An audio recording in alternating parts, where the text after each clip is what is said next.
uma jovem começou a ter pesadelos em que era sequestrada e assassinada. Ela também passou a receber ligações misteriosas e a se preocupar mais com a própria segurança, tendo até um botão de pânico no trabalho. Até que a Cynthia Anderson desapareceu sem deixar vestígios. Será que ela estava sendo perseguida ou foi tudo uma grande coincidência?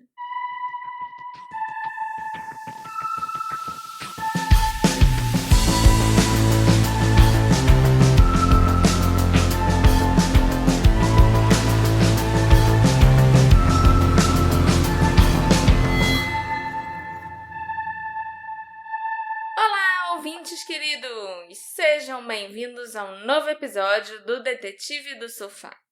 Eu sou a Marcela, a host desse podcast, e hoje eu vou trazer um caso que eu acho esquisitíssimo para vocês.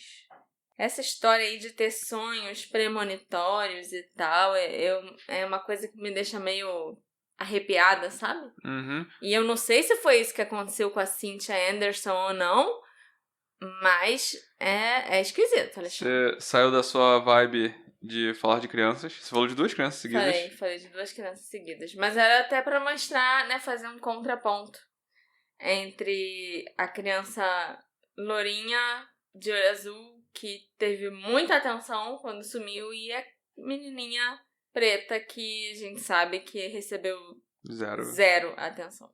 Eu sei. Provavelmente isso vai ser refletido também nos nossos números, o que é normal. A gente já sabe, a gente já espera. Mas me conta aí, então, qual foi o sonho da Cynthia? Cynthia Jane Anderson nasceu em 4 de fevereiro de 61, filha da Margaret e do Michael Anderson, numa família cristã fundamentalista devota. Ela tinha 3 irmãos, a Christine, o Mark e o James. Descrita como uma jovem quieta, obediente, gentil e inteligente, a Cynthia era muito ligada à família e à igreja, com uma vida social ativa e muitos amigos. Ela cresceu seguindo uma rotina religiosa rigorosa, e cultos, acampamentos, eventos e atividades comunitárias cristãs faziam parte do seu cotidiano. Seus pais mantinham regras firmes, incluindo toques de recolher, mas ela se adaptava bem. Um vizinho a descreveu como uma jovem atraente, alguém que talvez chamasse a atenção de um passante. Meio esquisito esse vizinho, né? Mas ok. Segundo o pai da Cynthia, o Michael Anderson, ela era uma garota muito quieta e obediente. Ela nunca me incomodou, nem a mãe dela, e tinha muitos amigos. Era o tipo de filha que você simplesmente curte. Uma linda jovem. A Cynthia trabalhava como secretária jurídica e havia entregue seu aviso prévio de 2 semanas para sair do emprego, e ela ia ingressar na faculdade William Tyndale, em Michigan. Ela planejava estudar teologia ao lado do namorado Jeff Lemke, também membro da igreja, com quem ela já estava conversando, fazendo planos de casamento. Amigos descreveram a Cynthia como uma jovem focada, sensata, popular e cheia de planos. Ela estava animada com o futuro e não dava qualquer indício de que pretendia desaparecer. Segundo familiares, a Cynthia havia mudado um pouco a sua rotina nas semanas anteriores ao desaparecimento. Ela estava cuidando mais da aparência e parecia ansiosa, talvez pela empolgação com essa nova fase da vida. A Cynthia era uma jovem de 20 anos que trabalhava como secretária no escritório de advocacia do James Rabbit e do Jay Feldstein, em Toledo, no Ohio. Toledo é uma cidade de tamanho razoável, com cerca de 270 mil pessoas morando por lá. Ela é apelidada de Cidade do Vidro, por causa de todas as empresas de fabricação de vidro que existiram lá ao mesmo tempo. Toledo tem uma cena artística e musical impressionante, mas em 2018, a cidade foi classificada no 43º lugar no top 100 de cidades mais perigosas da América. ela é classificada como tendo uma nota 5 de 100 no quesito de segurança no site Neighborhood Scout. A taxa de crimes violentos é 2,5 vezes maior em Toledo do que no resto do estado do Ohio. E o estado, como um todo, é menos perigoso do que a média do país, né? O que é bom. Mas Toledo é uma exceção. Os crimes contra propriedades no estado do Ohio são altos, mas não são tão graves quanto crimes violentos. E são exatamente os crimes violentos que são mais presentes em Toledo.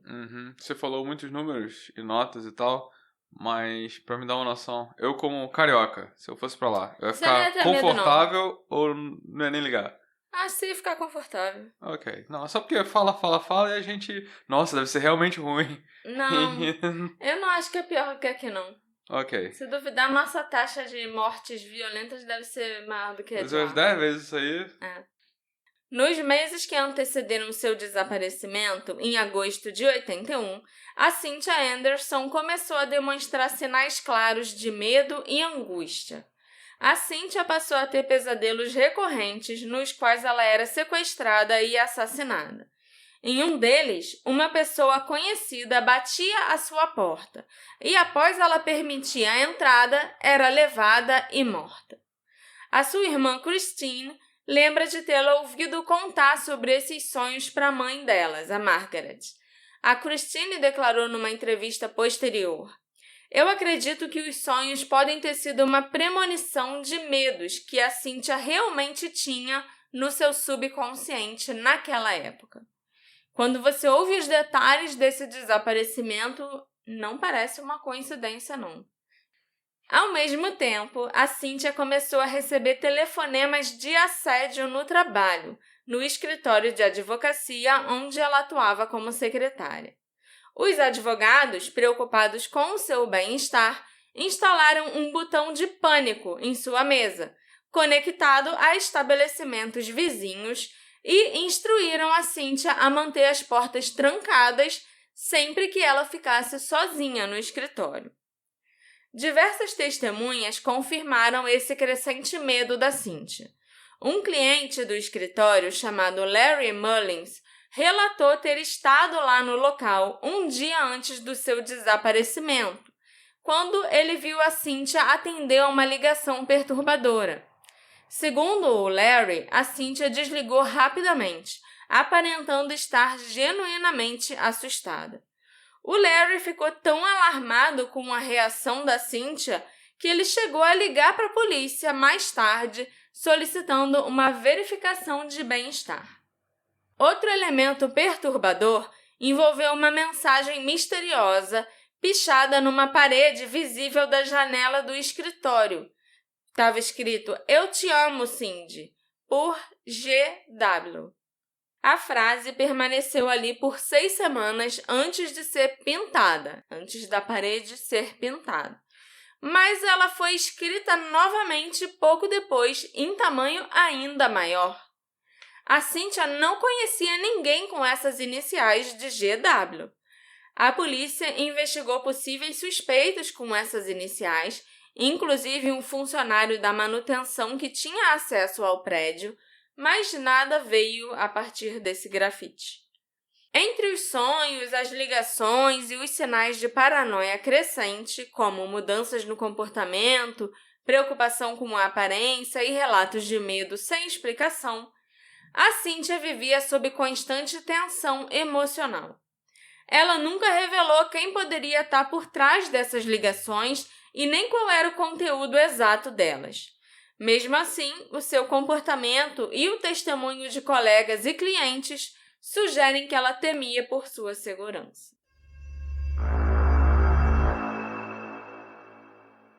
No dia 4 de agosto de 81, uma terça-feira aparentemente comum, a Cynthia chegou para trabalhar no escritório de advocacia Rabbit & Feldstein, localizado na movimentada East Manhattan Boulevard, em Toledo, no Ohio. Ela atuava como secretária e era conhecida pela sua pontualidade, discrição e comportamento exemplar. O escritório ficava num shopping center com diversas lojas e restaurantes ao redor, incluindo uma Pizza Hut próxima, e contava com grandes janelas de vidro voltadas para o estacionamento. A mesa da Cynthia ficava logo atrás dessas janelas, o que lhe dava uma vista clara do exterior. Era também o local de onde ela podia ver todos os dias aquela mensagem perturbadora escrito "Eu te amo, Cindy, GW", pichada em tinta vermelha no prédio exatamente do outro lado da rua. O desaparecimento da Cynthia ocorreu num contexto alarmante. O verão de 81 foi marcado por pelo menos 4 assassinatos em Toledo, alguns deles dentro do mesmo shopping onde ela trabalhava. Isso intensificou o temor de que o desaparecimento dela pudesse estar relacionado a uma onda de crimes na região. Além disso, a localização do escritório, próxima a acessos rápidos para a rodovia I-75, facilitava uma rota de fuga eficiente, seja dentro da cidade, para fora do estado ou até mesmo em direção ao Canadá, que fica a menos de 1 hora de distância. Esse fator logístico aumentou as preocupações de que a Cynthia pudesse ter sido sequestrada e levada rapidamente para longe sem deixar rastros. Mesmo estando em um local público e movimentado, nenhuma testemunha relatou ter visto algo incomum no horário do seu desaparecimento. A hipótese de que alguém poderia ter conseguido abordá-la ou levá-la sem ser notado parecia improvável, mas não era impossível. No dia do desaparecimento, a Cynthia não tomou café da manhã e saiu da casa dos pais por volta das 8h30, dirigindo seu Chevrolet Citation 1980, branco, até o escritório de advocacia onde trabalhava. Ela estava usando um vestido branco com decote V com debrum vermelho, sandálias abertas, um anel de safira, um relógio de ouro e carregava uma bolsa marrom. Ela tinha apenas 10 dias restantes no escritório antes de começar as aulas na faculdade. A Cynthia era responsável por abrir o escritório, acender as luzes, ligar o ar-condicionado e o rádio e preparar as mesas dos advogados com a agenda do dia. Normalmente, ela trabalhava sozinha nas manhãs e mantinha a porta trancada por segurança. E claro, também havia o botão de pânico na mesa dela que alertava a loja ao lado, caso fosse necessário. A Cynthia era conhecida por ler livros de romance e pintar as unhas quando o trabalho estava lento e monótono.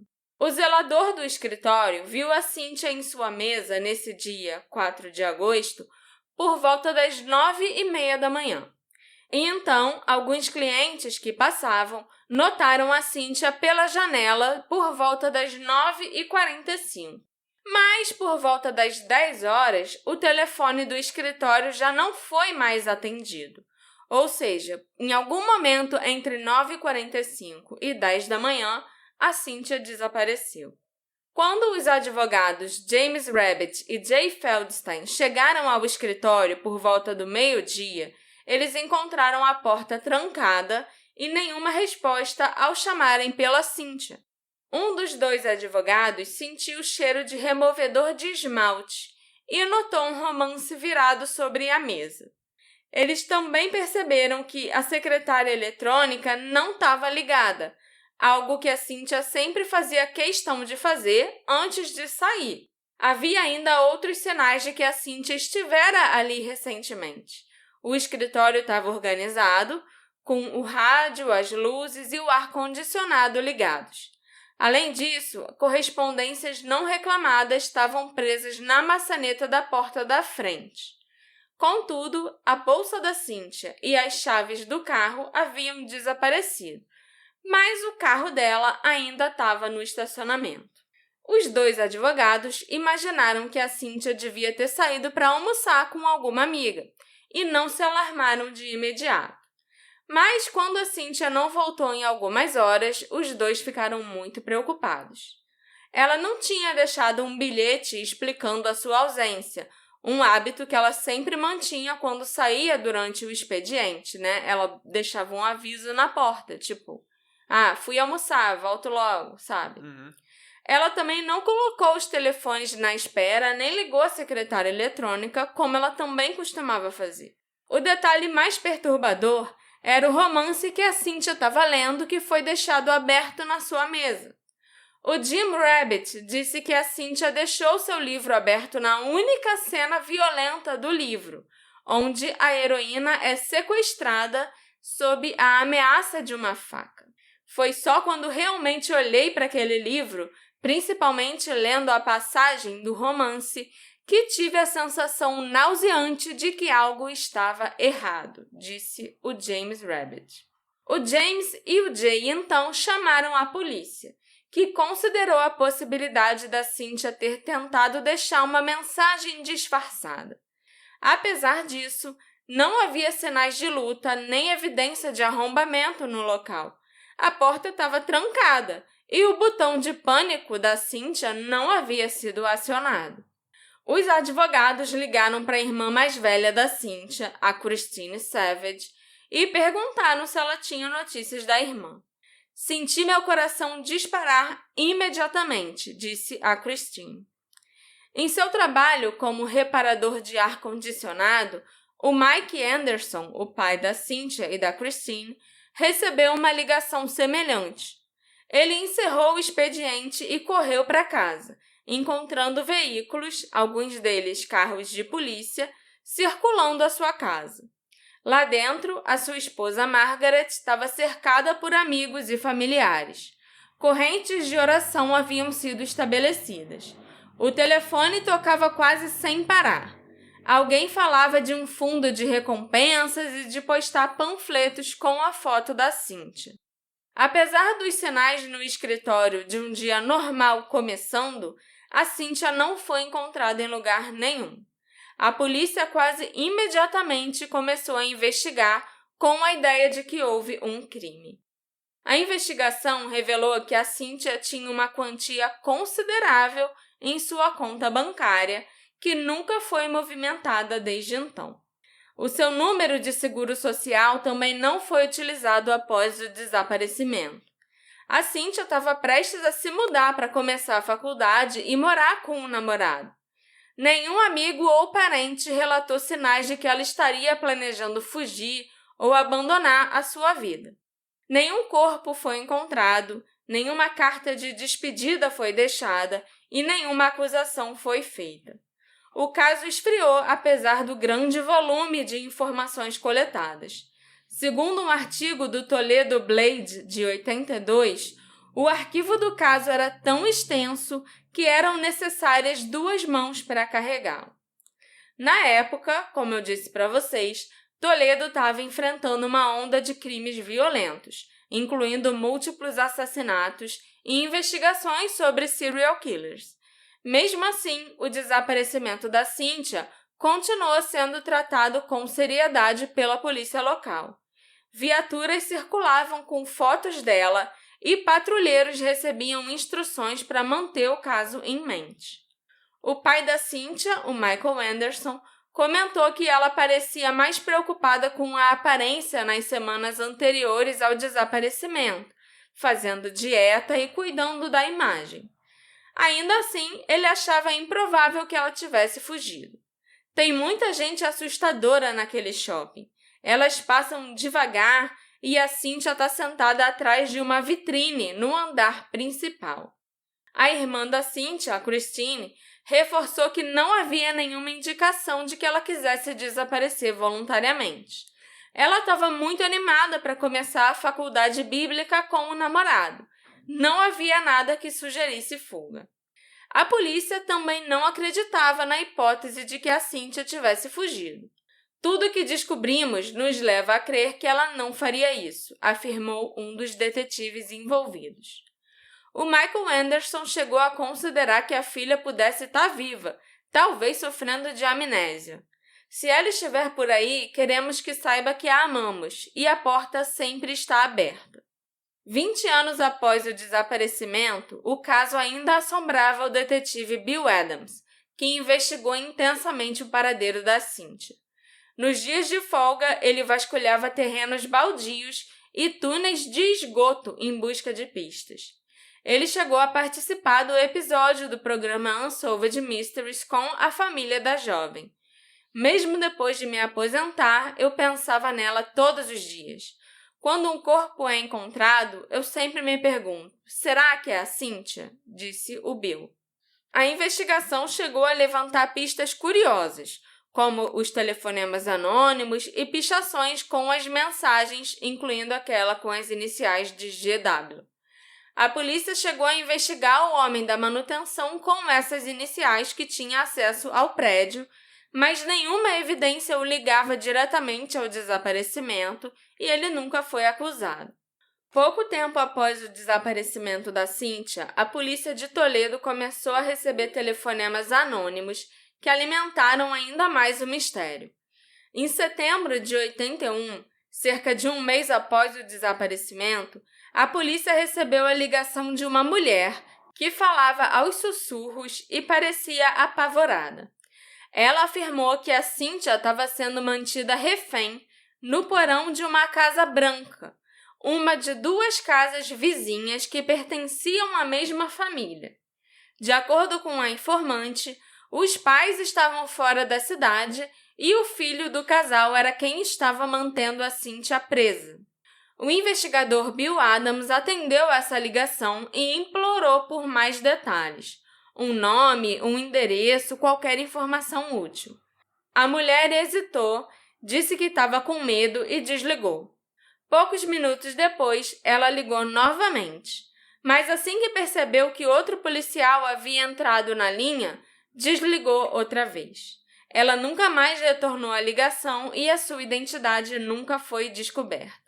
A polícia levou essas chamadas a sério e conduziu buscas na região norte de Toledo, verificando ruas com casas brancas vizinhas que pudessem corresponder à descrição.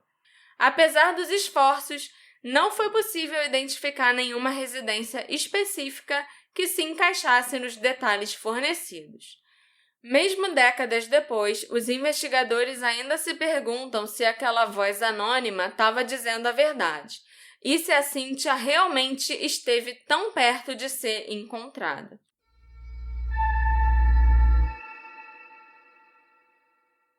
Durante anos, não houve avanços no caso da Cynthia.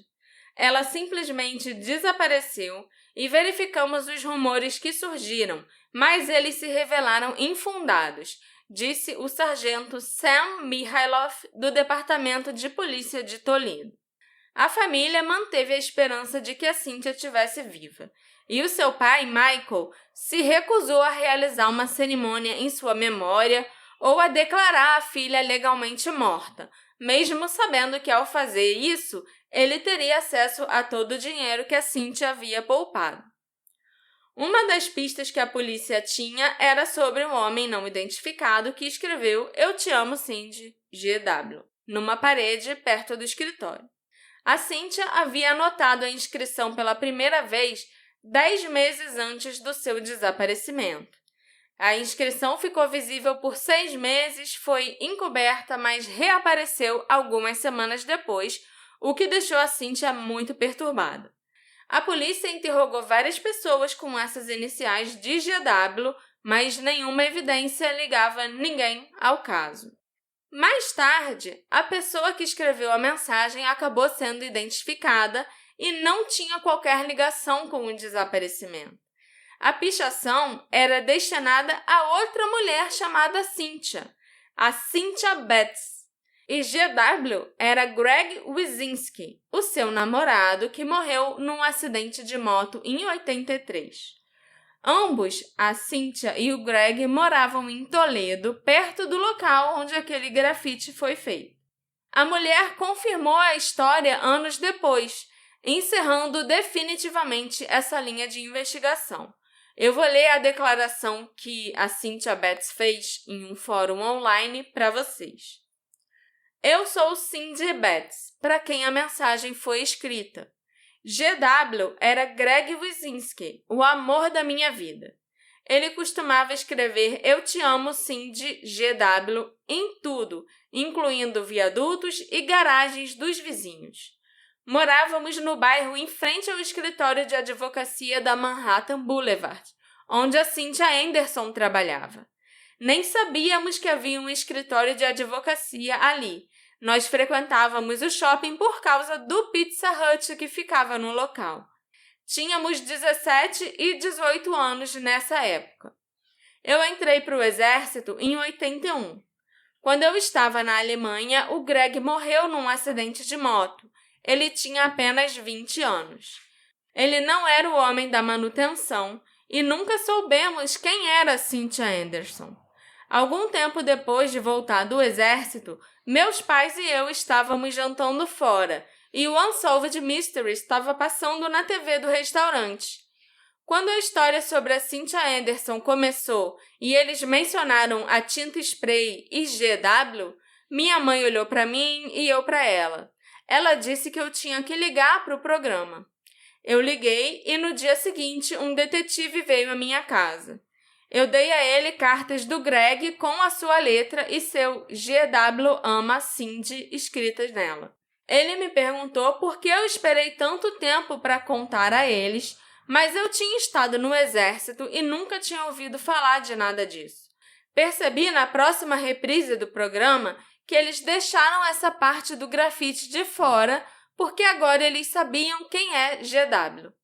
O Greg viveu e morreu na Manhattan Boulevard. Ele morreu em 27 de setembro de 83. Ele também havia grafitado dentro de um prédio que a Cynthia Anderson provavelmente não conseguia ver.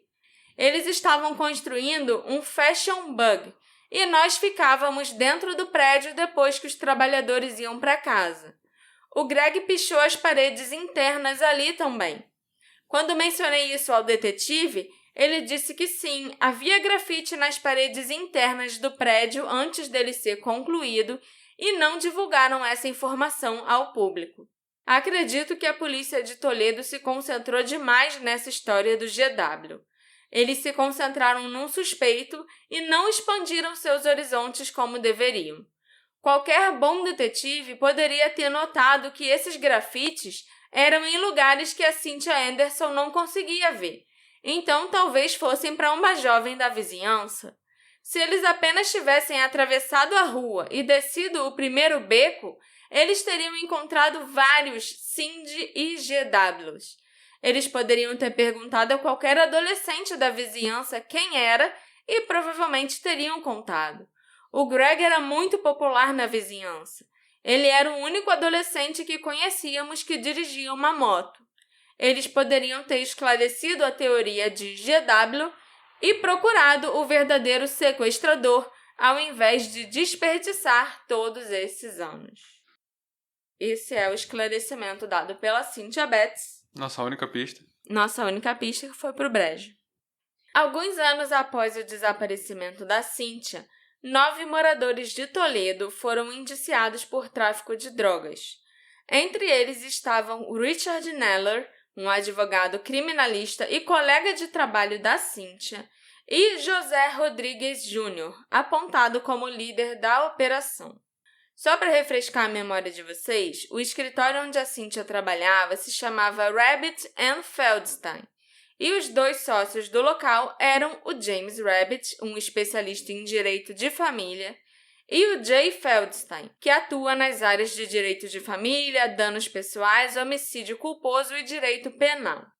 E além dos 2 sócios, também trabalhava no escritório naquela época um outro advogado chamado Richard Neller.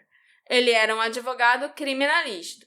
Em novembro de 95, um grande júri federal apresentou 25 acusações contra 9 indivíduos, incluindo o Richard Neller e o José Rodrigues, por envolvimento numa grande rede de tráfico de drogas. Nesse mesmo mês, a polícia anunciou que acreditavam que a Cynthia havia sido assassinada pelo Richard Neller por ter ouvido conversas comprometedoras entre ele e o José Rodrigues. O Richard foi condenado em 28 de agosto de 97 por conspiração para distribuir substâncias controladas e por uso ilegal de meios de comunicação. Ele cumpriu pena até abril de 2002 e foi posteriormente expulso da Ordem dos Advogados. Ele, inclusive, foi proibido de atuar em qualquer coisa relacionada à advocacia. Nem, servir cafezinho ou fazer limpeza em escritório de advocacia ele podia, entendeu? Eita. Durante o julgamento, um delator chamado Scott Kelly Hansen alegou que o José Rodrigues matou a Cynthia com uma pistola 9mm e que o Richard Neller ajudou a encobrir o assassinato. O Scott Hansen era um assaltante de banco e fugitivo que cooperou com as autoridades e entrou no programa de proteção a testemunhas. Só que mais tarde ele voltou ao crime e foi preso novamente. O seu testemunho não foi considerado suficiente pelo juiz para processar o Richard Neller pelo homicídio, embora o Scott Hansen tenha fornecido informações confiáveis em outros casos, incluindo a confissão de um assassinato por Jeffrey McDermott, que se provou verdadeira.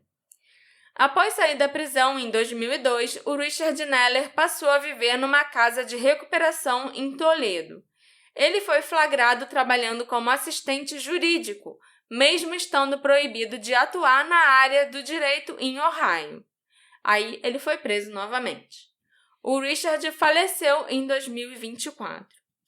Já o José Rodrigues continua preso até hoje.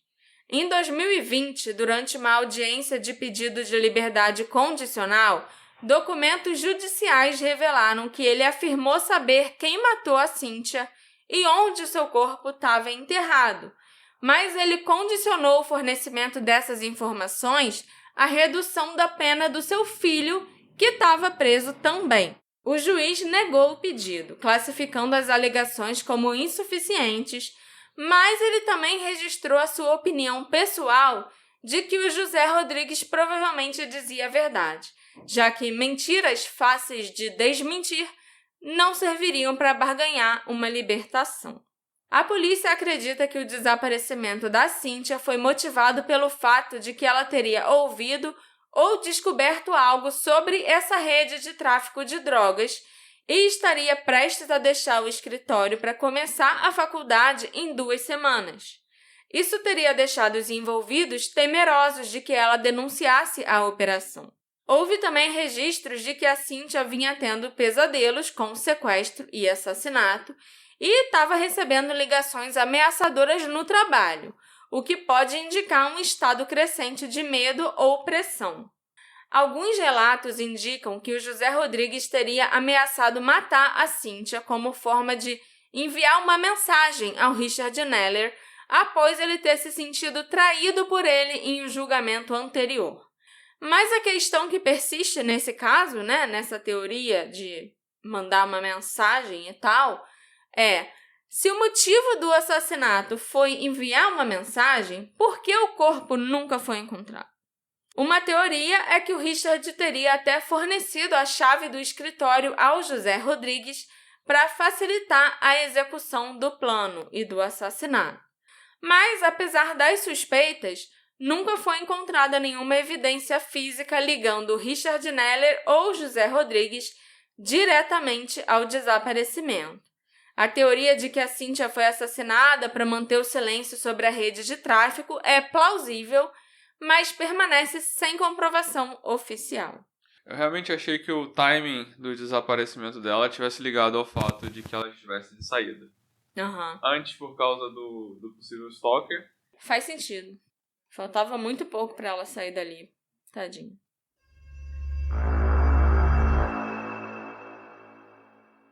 Oi, ouvintes queridos. Vim aqui interromper rapidamente para dizer que, assim como a Cynthia Anderson, eu também tive um sonho premonitório. Eu sonhei que você clicava no linkzinho da Aurelo ou do Apoia-se e passou a se tornar um apoiador do Detetive do Sofá. Lembrando que apoiador tem acesso ao vídeo da gravação completa bem antes de todo mundo e tem acesso ao nosso grupinho secreto. E se o apoio financeiro não rolar agora, já ajuda muito se você der 5 estrelinhas aí onde tem as estrelinhas e deixar um comentário, que a gente gosta muito de ler comentário, mas o Spotify adora ver a função exclusiva do player dele sendo usada. Então, né, a gente faz até short para agradar o algoritmo do Spotify. Então você pode deixar um comentáriozinho pra gente. Tá ok? De volta pro episódio. Durante o verão de 81, Toledo enfrentava uma onda de violência extrema. Pelo menos 4 jovens foram mortos na região naquele período, e 2 irmãos, Anthony e Nathaniel Cook, seriam posteriormente responsabilizados por 9 assassinatos cometidos entre 73 e 81.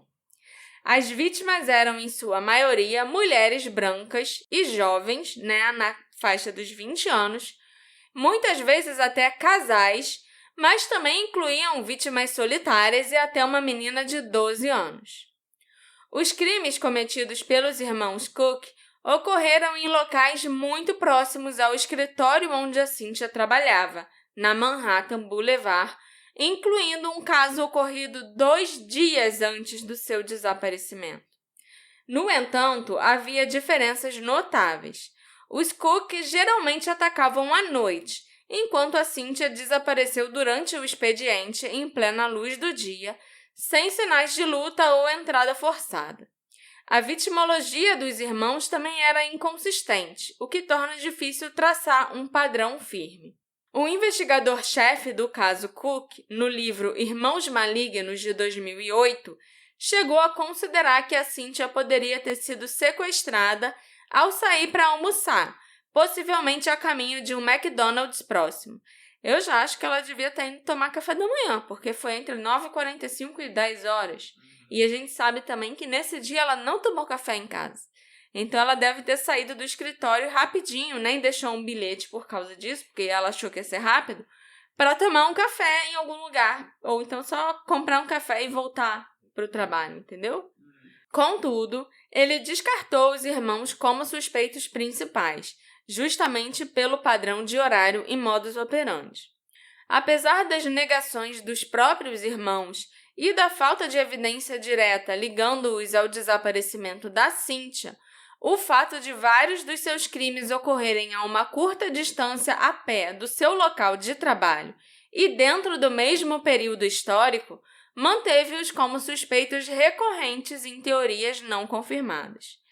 Eu vou ler para vocês uma listinha resumida dos crimes cometidos pelos irmãos Cook, os crimes pelos quais eles foram condenados e confessaram. Em 20 de dezembro de 73, Vicky Small e alguns amigos tiveram problemas com o carro durante uma forte nevasca, numa estrada a 4 quilômetros do escritório da Cynthia. O Anthony Cook, então com 24 anos, parou para ajudar e acabou dando uma carona para Vicky. Ela foi estuprada e esfaqueada até a morte, e seu corpo foi abandonado no Parque Ottawa, a 4,5 km do trabalho da Cynthia. Em 14 de maio de 80, o Thomas Gordon e a sua namorada foram sequestrados de sua casa na Utica Street, a 3,2 km do escritório. Eles foram levados sob a mira de uma arma para uma área isolada a 27 km de distância. O Thomas foi assassinado e a namorada dele foi repetidamente estuprada e esfaqueada. Ela fingiu estar morta e conseguiu sobreviver. O casal foi abandonado em North Toledo, a 5,6 km do trabalho da Cynthia. Em 17 de janeiro de 81, a Connie Thompson foi pega pedindo carona perto de um centro médico a 3,8 km do escritório. Ela foi levada para a parte oeste do condado de Lucas, estuprada e assassinada, e seu corpo foi deixado em um bueiro. Em 27 de janeiro de 81, Arnold Coates, então com 21 anos, e Cheryl Bartlett, então com 18, estavam caminhando num beco atrás da Avenida Seager, a 8 quilômetros do escritório da Cynthia, quando os irmãos Cook os forçaram a entrar numa garagem vazia sob a mira de uma arma. Como eles tinham apenas uma bala, eles fizeram o casal se abraçar e atiraram neles, mas não fatalmente. Esse casal sobreviveu.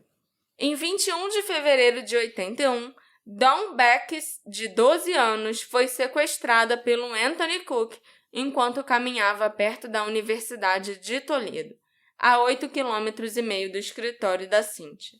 O Anthony levou a menina para o apartamento do seu irmão Nathaniel e os dois, então, levaram a vítima para um teatro abandonado na Collingwood Boulevard, a 5,6 km do trabalho da Cynthia, onde a estupraram, torturaram e assassinaram. Em 27 de março de 81, o Anthony Cook notou Scott Moulton e Denise Sitowski em um carro no estacionamento do Fountain Circle Apartments, no bairro chamado Oregon, a 7,7 km do escritório. O Scott foi baleado e morto, a Denise foi estuprada e morta. Eles foram encontrados no porta-malas do carro no estacionamento do prédio. Em 2 de agosto de 81, apenas 2 dias antes da Cynthia desaparecer, Stacey Balonek e Daryl Cole estavam estacionados na casa da Stacey na Doyle Street, a 1 km do escritório. Eles foram forçados sob a mira de uma arma a entrar no porta-malas do carro e levados para os trilhos da ferrovia abaixo do viaduto da Central Avenue, a 3,3 km do trabalho da Cynthia. A Stacey foi abusada sexualmente e ambos foram espancados até a morte com o taco de beisebol de alumínio do próprio Daryl.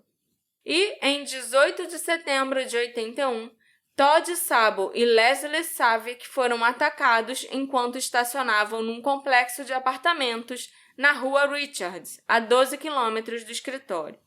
A Leslie conseguiu escapar enquanto Todd lutava com o Anthony Cook. Ela ligou para o pai dela e ligou para a polícia.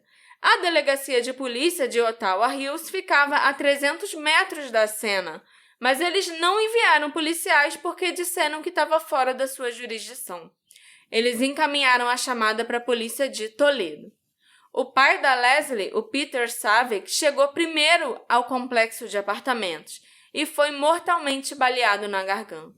O Todd também foi baleado, mas sobreviveu. Caraca. Embora os irmãos Cook tenham confessado diversos crimes, inclusive todos esses crimes aqui que eu mencionei agora, como parte de um acordo judicial no ano 2000, eles negaram envolvimento no desaparecimento da Cynthia Anderson.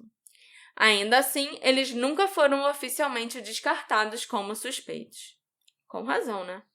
Eu entendo que eles preferiam atacar casais por algum motivo. Eu reparei isso. Mas eles também atacaram mulheres sozinhas, né? Que pediu carona. Pedindo carona, ou que o carro quebrou. E até uma menina de 12 anos.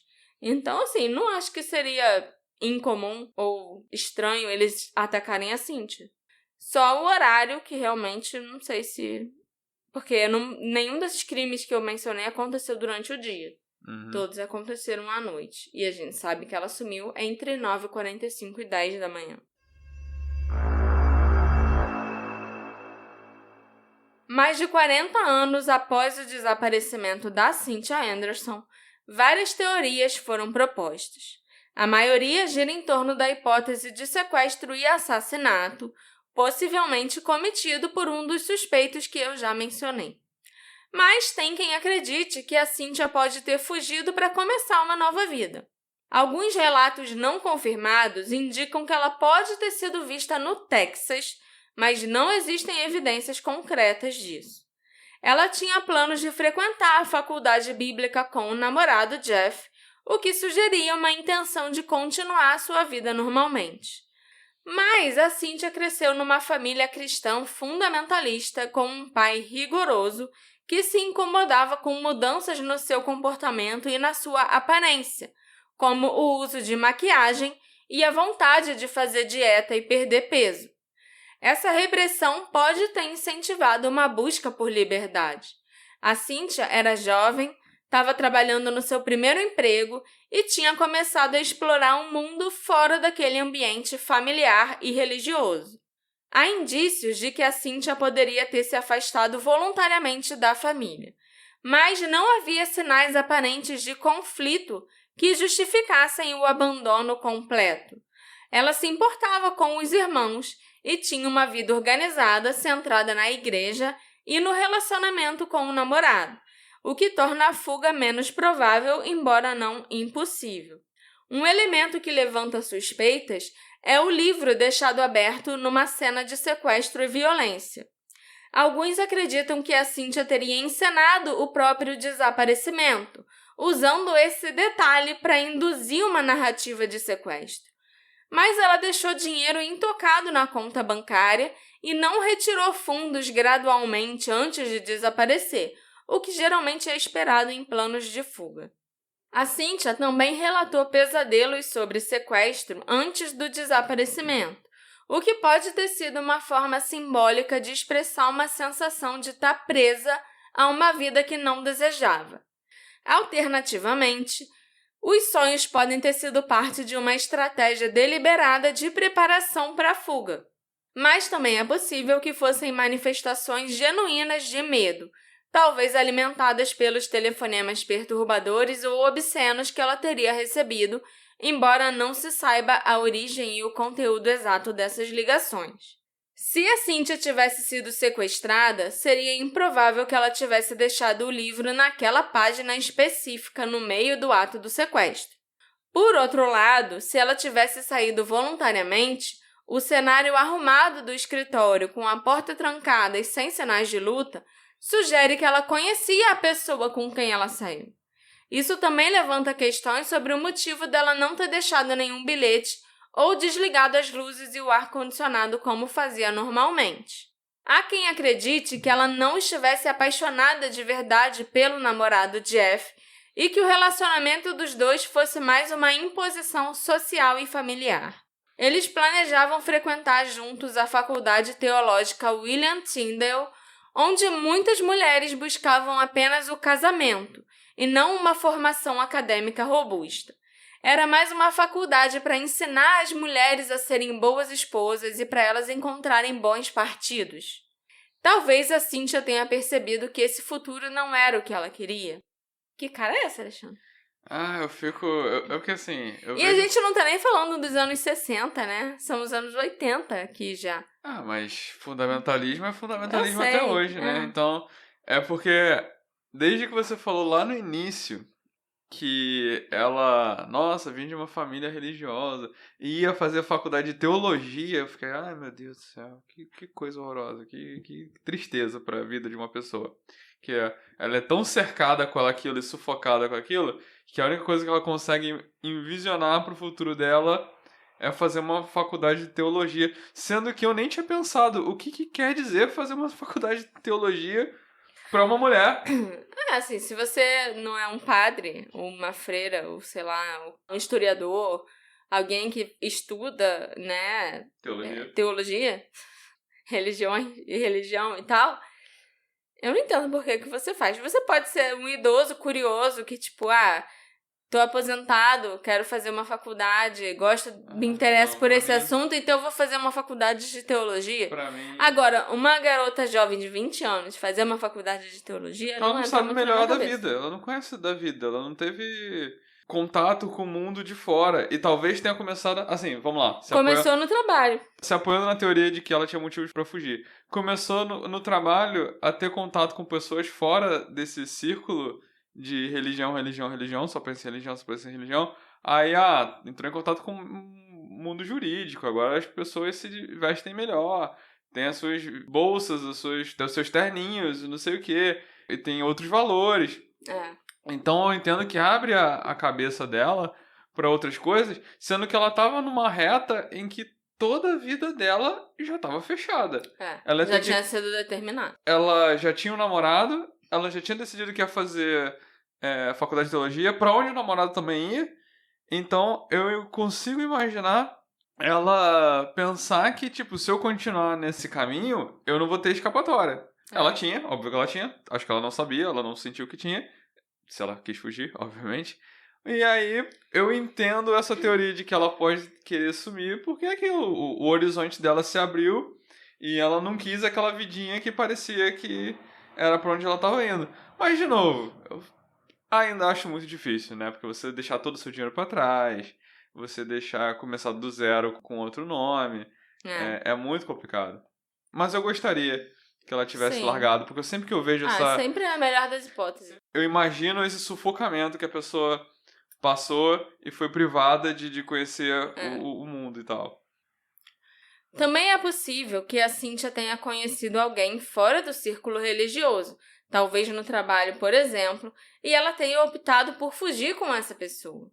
Isso explicaria o cuidado em construir uma narrativa de sequestro que seria mais aceitável socialmente do que uma fuga voluntária com outro homem. Ainda assim, existem dúvidas.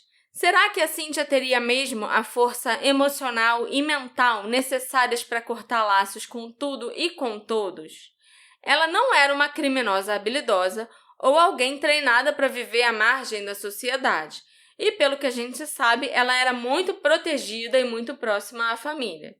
Outra teoria é a de que a Cynthia foi assassinada por alguém próximo em quem ela confiava.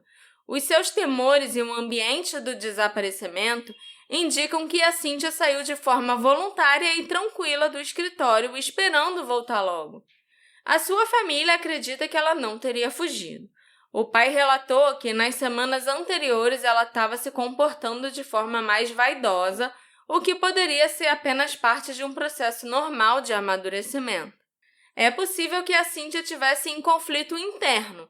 Ela desejava explorar o mundo além da bolha religiosa, mas não via como fazer isso sem decepcionar a família. Talvez os pesadelos e os telefonemas tenham sido reais, talvez não. Talvez o romance deixado em destaque tenha sido apenas uma coincidência ou uma encenação proposital.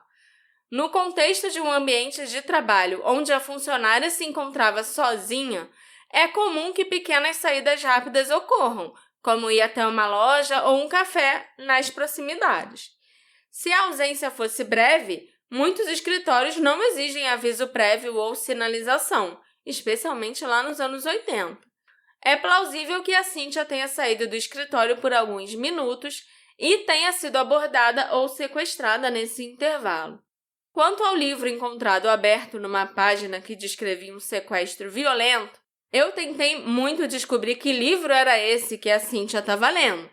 Porque se era hábito da Cynthia ler esse tipo de literatura, se ela gostasse de livro de mistério, livro policial tipo Agatha Christie, o fato da obra estar aberta naquela passagem pode não ter nenhum significado intencional. Inclusive, podia ser até algo bem comum nesse tipo de livro. Mas eu não consegui descobrir qual era o livro que ela estava lendo. As ligações obscenas e perturbadoras relatadas por ela também devem ser analisadas com cautela. Mulheres em funções de atendimento público frequentemente recebem esse tipo de telefonema, que muitas vezes não são dirigidos especificamente à vítima, mas sim à ideia genérica de uma mulher. Nesse sentido, é possível que as chamadas recebidas pela Cynthia não tivessem qualquer relação direta com o desaparecimento dela. Ela recebia ligação só no trabalho? Só no trabalho.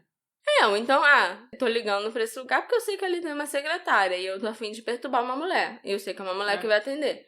Uma secretária ou uma recepcionista. Sempre acontece essas coisas.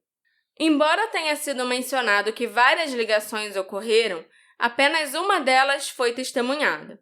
Não há evidência clara de que essas chamadas aconteceram fora do local de trabalho ou que envolviam perseguição direcionada. E mesmo que mais de uma ligação tenha acontecido, a sua origem e conteúdo permanecem desconhecidos, o que limita as conclusões sobre a sua relevância. Outro ponto levantado por algumas teorias é a possibilidade de um colapso emocional ou episódio psicótico. Embora a Cynthia não tivesse um histórico conhecido de doenças mentais, sintomas como a perda de apetite e alterações de comportamento podem, em certos casos, estar associados a distúrbios mentais. O conteúdo do livro, os sonhos recorrentes com sequestro e o estresse acumulado poderiam ter atuado como gatilhos.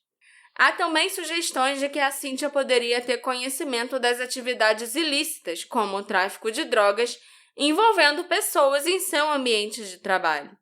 Se isso for verdade, o medo ou a pressão resultante poderia ter contribuído para um colapso psicológico ou motivado uma fuga repentina.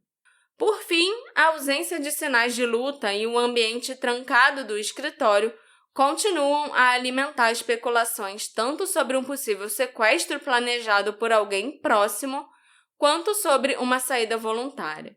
O livro, os telefonemas e os pesadelos podem ter sido meramente coincidências ou parte de um quadro mais complexo de instabilidade emocional. As evidências sugerem que a Cynthia não desapareceu voluntariamente. As suas economias intactas e uma ligação testemunhada indicam que algo lhe aconteceu. Eu suspeito que ela estivesse sendo perseguida sem ter plena consciência disso. Os pesadelos podem ter sido um sinal inconsciente de alerta. Algo estava errado, embora não fosse evidente à primeira vista, exceto pelas ligações suspeitas. Infelizmente, eu não acredito num desfecho positivo para esse caso. Embora fugir para recomeçar seja uma possibilidade, tudo indica que a Cynthia foi sequestrada e assassinada, provavelmente por José Rodrigues, que alegou tê-la matado, ou pelos irmãos Cook, condenados por múltiplos crimes semelhantes. A Cynthia pode ter saído por um breve momento e o seu perseguidor ou assassino aproveitou a oportunidade. Os seus sonhos refletiam esse alerta interno, e o botão de pânico instalado pelos seus empregadores mostra que havia preocupações com a sua segurança. O fato dela ter levado a bolsa e as chaves, mas não o carro, sugere que ela pretendia voltar. Talvez a Cynthia tenha saído para o almoço, para o café da manhã ou para encontrar alguém em quem ela confiava. É provável que ela tenha sido morta no mesmo dia do seu desaparecimento. A mãe da Cynthia, a Margaret, faleceu 2 anos após o desaparecimento da filha, e o pai dela, Michael, manteve a esperança até o seu falecimento em 2008. O Michael viveu 28 anos sem saber o paradeiro da filha, com esperanças de que um dia ela o contatasse para dizer que estava bem. Ele acreditava que ela estava sofrendo de amnésia e que um dia se lembraria da sua vida. Quando faleceu, o Michael ainda morava na casa onde a Cynthia cresceu, na Springbrook Drive, e ele jamais mudou seu número de telefone. Hoje, a Cynthia teria 64 anos. Com mais de 40 anos desaparecida, é pouco provável que esse caso seja resolvido sem novas informações ou evidências. Esse episódio foi feito graças à colaboração da nossa querida apoiadora Virna Moraes. Agora você consegue fazer a vozinha? Consigo! Muito obrigada pelo seu apoio, Virna. O carro tá passando, Virna? Obrigada por você ter escolhido o Detetive do Sofá para apoiar. Obrigada por gostar do meu trabalho, por gostar desse podcast e por dar essa forcinha pra gente. Se você também quiser se tornar o nosso apoiador, faça como a Virna e vai lá no Orelo ou no Apoia-se, certo? Certo. Eu espero que você tenha gostado desse episódio, Virna. Esse caso é bem famosinho, eu acho, né? É interessante, é complexo, assim, como tem tantas possibilidades do que pode ter acontecido com a Cynthia. Qual você acredita ter sido a provável causa do desaparecimento da Cynthia Anderson? Ela fugiu para começar uma nova vida menos reprimida? Ela estava sendo perseguida? Será que a Cynthia conhecia o seu sequestrador? Você acha que ela pode ter sido assassinada pelo José Rodrigues ou pelos irmãos Cook? Me encontra nas nossas redes sociais, @detetive do sofá, ou então deixe o seu comentário, sua avaliação aqui no Spotify ou no player onde você escuta os seus podcasts.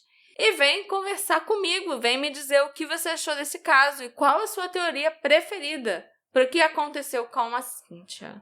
Então, é isso aí, gente. A gente se encontra na próxima investigação. Tchau, tchau. Tchau, tchau.